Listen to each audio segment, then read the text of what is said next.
Hi guys, it's Saturday the 30th of December.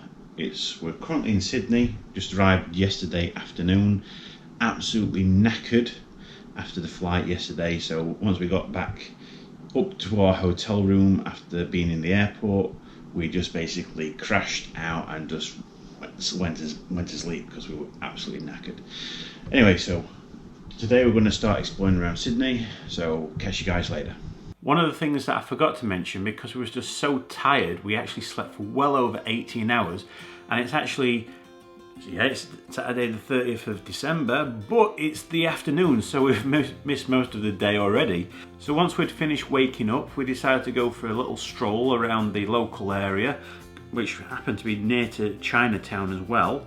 You can see people are getting ready for the New Year's Eve celebrations. Got the dragon that they're putting into the restaurant, and yeah, we're just making our way over to an indoor market which we were told about, called Paddy's Market. Basically, it's so hot outside that I soon come to realise that I will most definitely need to get a hat to cover up my head, because otherwise I'll just burn and fry and it's not going to be a good look. So that's one of the reasons why we decided to have a walk about in the indoor market, and of course check out the hats.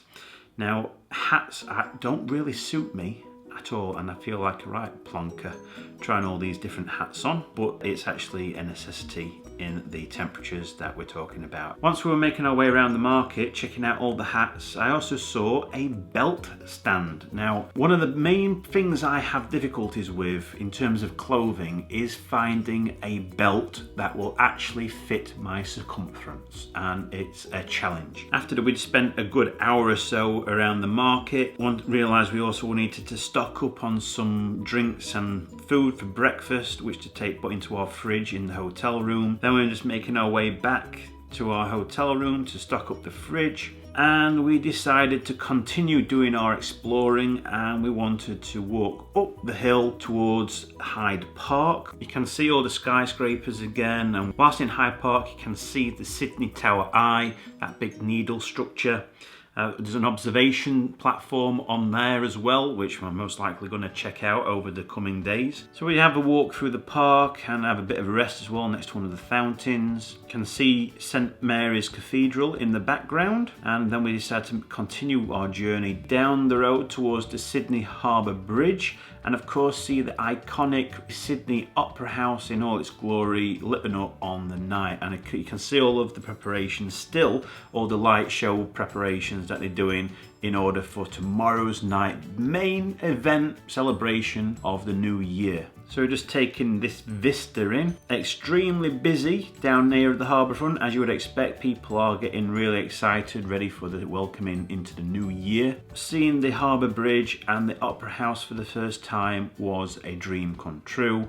It's one of the places I've always wanted to come and visit, and being able to see them in person was unbelievable. So we had a walk right to the very end of the opera house and had a sit down looking across the harbour to the harbour bridge. Then we decided to have a stop in one of the restaurants in the harbour. We've decided to push the boat out and treat ourselves to a really nice steak meal, and I went for a sirloin steak and chips and peas. Then we had our long walk back to our hotel room, and of course I'm going to share you a couple of the memories from the past 24 hours in the photographs that I've taken throughout the day. And of course, if you'd like to continue following me along our journey around Australia, why not just hit that subscribe button, and you can catch out the next instalment of our trip tomorrow.